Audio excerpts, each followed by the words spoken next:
नमस्ते दोस्तों और स्वागत है आपका वापस। आज हम अल्मा के उस शक्तिशाली संदेश के बारे में जानेंगे जो उन्होंने अम्मोनियाह के लोगों को पश्चाताप और मुक्ति के बारे में दिया था। परमेश्वर ने अल्मा को आज्ञा दी थी कि वह अमूल्यक को लेकर अम्मोनियाह शहर के लोगों को उपदेश दें। जैसे ही उन्होंने अपना मिशन शुरू किया, लोगों ने उनसे बहस करना शुरू कर दिया। अल्मा पूरे विश्वास के साथ भीड़ के सामने खड़े होकर बोले, जबकि अमूल्यक उनके साथ खड़े रहे। लोग शक कर रहे थे और कुछ ने तो अल्मा की बातों का मजाक भी उड़ाया। उन्होंने उससे सवाल किया, तुम कौन हो? क्या तुम सच में चाहते हो कि हम एक आदमी की गवाही पर विश्वास करें, भले ही वह दावा करे कि धरती नष्ट हो जाएगी? भीड़ भ्रमित थी और अल्मा के संदेश का महत्व नहीं समझ पा रही थी, लेकिन अल्मा अडिग रहे। भीड़ में से कुछ लोगों ने अल्मा को चुनौती दी और उनका मजाक उड़ाते हुए कहा, हम तुम्हारी बातों पर विश्वास नहीं करेंगे, भले ही तुम भविष्यवाणी करो कि यह महान शहर एक दिन में नष्ट हो जाएगा। लेकिन अल्मा पीछे नहीं हटे। इसके बजाय उन्होंने उन्हें दुष्ट और पथभ्रष्ट पीढ़ी कहा और उन्हें याद दिलाया कि कैसे उन्होंने इतनी जल्दी परमेश्वर की आज्ञाओं और अपने पूर्वजों की परंपराओं को भुला दिया था। अल्मा ने अपने पूर्वज लीहाई की कहानी सुनाई, जिन्हें परमेश्वर ने यरूशलेम से बाहर निकाला था। उन्होंने लोगों से याद करने का आग्रह किया कि कैसे प्रभु ने उनके पूर्वजों को जंगल से होते हुए बार बार उनके दुश्मनों से बचाया था। गंभीर भाव से अल्मा ने दुख जताया कि कैसे लोगों ने परमेश्वर की दया और मुक्ति को भुला दिया था।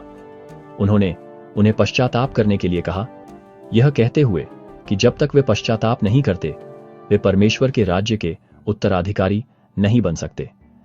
उन्होंने उन्हें चेतावनी दी कि अगर वे पश्चाताप नहीं करते हैं तो वे परमेश्वर के भयंकर क्रोध से पूरी तरह से नष्ट हो जाएंगे। अल्मा ने एक गंभीर तुलना की, यह कहते हुए कि न्याय के दिन लमानियों के लिए अम्मोनियाह के लोगों की तुलना में सहना अधिक आसान होगा यदि वे अपने पापों में बने रहते हैं। उन्होंने समझाया कि लमानियों के पूर्वजों की परंपराओं ने उन्हें अज्ञानता में रखा था और इसीलिए प्रभु उन पर दया करेंगे और भूमि में उनके अस्तित्व को लंबा करेंगे। अल्मा ने चेतावनी दी कि किसी समय लमानी परमेश्वर के वचन पर विश्वास करेंगे और बच जाएंगे, लेकिन अगर नवपाइयों ने अपनी दुष्टता जारी रखी तो उनके दिन लंबे नहीं होंगे।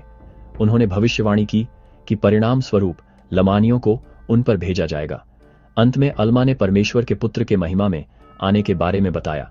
उन्होंने लोगों से मसीह के नाम पर विश्वास करके पश्चाताप करने और बपतिस्मा लेने के द्वारा इस घटना के लिए तैयार रहने का आग्रह किया। उन्होंने घोषणा की कि सभी लोग अपने कर्मों के अनुसार फल पाएंगे और तैयारी का समय अब है। उनके संदेश की तात्कालिकता के बावजूद लोग अल्मा से नाराज थे, लेकिन परमेश्वर ने उन्हें नुकसान से बचाया। और क्योंकि मैंने उनसे कहा था कि वे खोए हुए और गिरे हुए लोग हैं, इसलिए वे मुझसे नाराज हुए और मुझ पर हाथ रखना चाहते थे ताकि वे मुझे जेल में डाल सकें। लेकिन ऐसा हुआ कि प्रभु ने उन्हें उस समय मुझे पकड़कर जेल में डालने नहीं दिया। और ऐसा हुआ कि अमूल्यक गए और आगे खड़े हुए और उन्हें भी उपदेश देना शुरू किया। और अब अमूल्यक के सभी शब्द नहीं लिखे गए हैं, फिर भी उनके कुछ शब्द इस पुस्तक में लिखे गए हैं। देखने के लिए धन्यवाद। धर्म ग्रंथों से अधिक प्रेरक संदेशों के लिए लाइक और सब्सक्राइब करना न भूलें। अगली बार तक विश्वास योग्य बने रहें और सीखते रहें।